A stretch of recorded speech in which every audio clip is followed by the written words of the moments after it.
Supermassive Black, for example, slows down time by 50%, gives you power recovery, 50% more damage, and 75% more movement speed for 10 seconds, which is enough to run around and mess with everyone like Quicksilver did in X-Men Days of Future Past.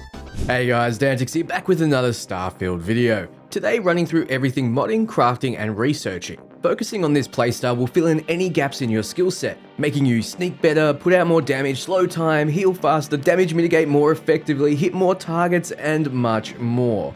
So there are 5 crafting specialities. We have weapon mods, spacesuit mods, chemistry, gastronomy, and manufactured components, or put another way, we have things we can craft at the 5 different crafting stations, all except the industrial workbench, getting further recipes at the research station. So the lifeblood of crafting is researching, and what feeds into both is resources. You're going to need a lot of them, so it's good to know what you need before you start your crafting journey. You also need to know what skills will be helpful and what everything does. So this video will go through what you want to focus on with crafting and mods, how to focus on them, what skills you need, how to craft, how to research, and more. First though, let me run through why you want each crafting or modding speciality. First up is weapon modding. Being able to mod your weapons gives you a huge edge in the game. Yes, you can find already powerful modded weapons, but you can also find powerful weapons with the wrong mods. What if you're a stealthy assassin? You want to put a suppressor on everything. What if you really like explosions? Then you want to put explosive rounds on everything. What if you're a sniper? Well, you want the perfect scope. The best mods are very rare to find naturally on weapons. Being able to fine-tune your weapons not only provides you experience, it lets you use the resources you find in the world and can't help but hoard. The same goes for spacesuit modding. Spacesuit modding is less valuable than weapon modding in my opinion, as a good defense is a good offense in this game. Though modding spacesuits is relatively cheap, and you're already investing in a modding focus, so it doesn't cost you much to kit out your spacesuit as well. It's also nice to be able to change your jump packs from power to standard or standard back to power based on your needs. Also, getting the extra pocket space and protection can be helpful. Later on, you'll be able to improve your stealth and improve your unarmed damage and even administer health packs automatically. Chemistry is very useful. In fact, I'd say you could forego damage focuses completely because of chemistry and how powerful some of the chems are. Supermassive Black, for example, slows down time by 50%, gives you power recovery, 50% more damage, and 75% more movement speed for 10 seconds, which is enough to run around and mess with everyone like Quicksilver did in X-Men Days of Future Past. You also get more powerful healing meds, and even some meds that increase your carry weight limit for a long while. It really does it all. Then we have gastronomy. Honestly, without investment in the nutrition skill, you get barely any benefit from food items, though by upgrading cooking skills, you can make some fairly nice foods and drinks. They don't have as powerful effects as chems, but the resources to cook are much easier to come by, and therefore you'll have tons to work with. A rank 4 Bev development research gives you a chai latte, which restores health and gives you a decent O2 boost. Best of all though, it only costs 1 tea, 1 dairy, and 1 spice. Finally, we have components. Only bother here if you're looking to outpost build, so we'll skip over it for this guide. All crafting and modding works together in some way with cross-contamination of the skills and resource collecting. Let's go through that now.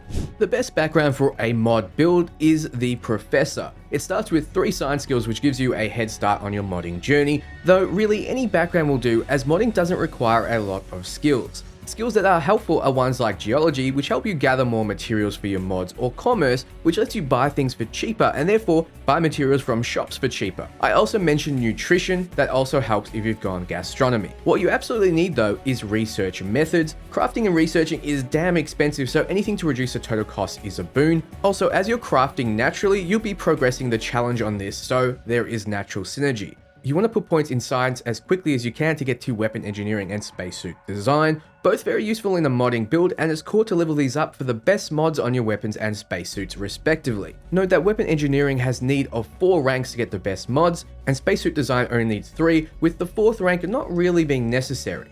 Then you want to get chemistry. Rank 4 also isn't needed, but unlike spacesuit design, you actually make a lot of chems, so getting triple the amount of a supermassive black heart chem, for example, is insane considering how lethal they are.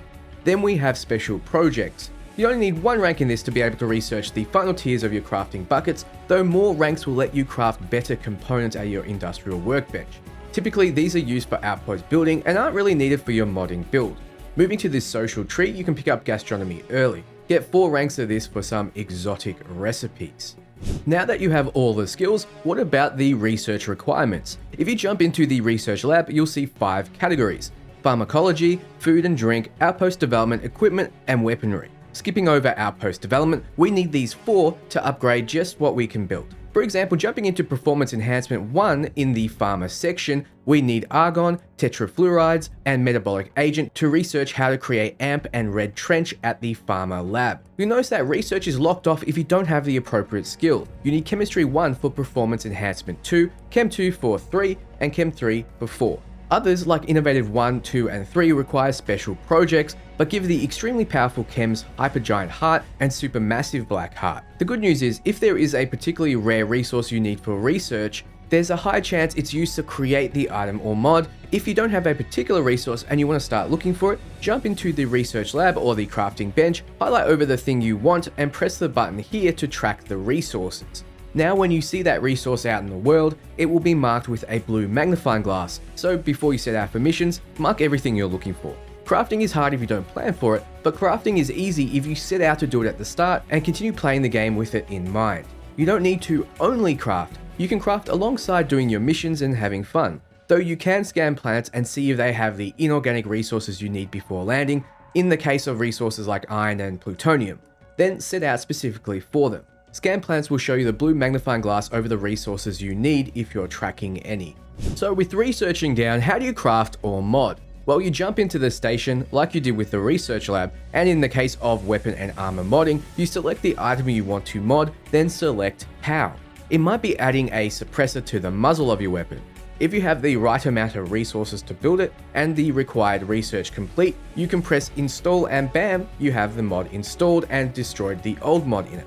You can see how your weapon or armor stats change, as well as get a description of what the mod does here. Just because the mod takes higher levels of research doesn't mean it's better, though in some cases it absolutely does. Don't worry too much if a mod adds mass, since that only impacts how much you can carry rather than the performance of the weapon or gear. Some mods, like the magazine or battery mods in weapons, change up how the gun fires. Explosive rounds, Tesla pylons, slug shots, and more. When it comes to cooking, making chems, and making components, you just need to click on the station, then click on what you want to make. It takes resources, has a required level for some items, and after you press craft, it gives you the item in your inventory ready to use. Simple. You're going to need to craft a lot in order to rank your skills up. You need to craft 5 weapon mods, for example, to take it from rank 1 to rank 2. And don't forget, you need to actually invest a skill point to take it from rank 1 to rank 2. It only unlocks the ability to rank it up when you complete the challenge. So always be modding and crafting. One hint is that if you find a modded weapon, take off the mods for easy challenge completion. As in, let's say you have a gun with a suppressor on it. Go into the muzzle section, put on a standard muzzle. It'll destroy the suppressor, and it'll cost you almost no resources, but you get progress towards your challenge. You can then add a different muzzle and it will give you progress towards it as well. Do what you have to do. With food and chems, you simply just need to craft any. Fairly simple. So I recommend placing crafting tables and a research lab in your outpost if you have one, or on your ship. For your ship, you need to place the right habs in order to have them.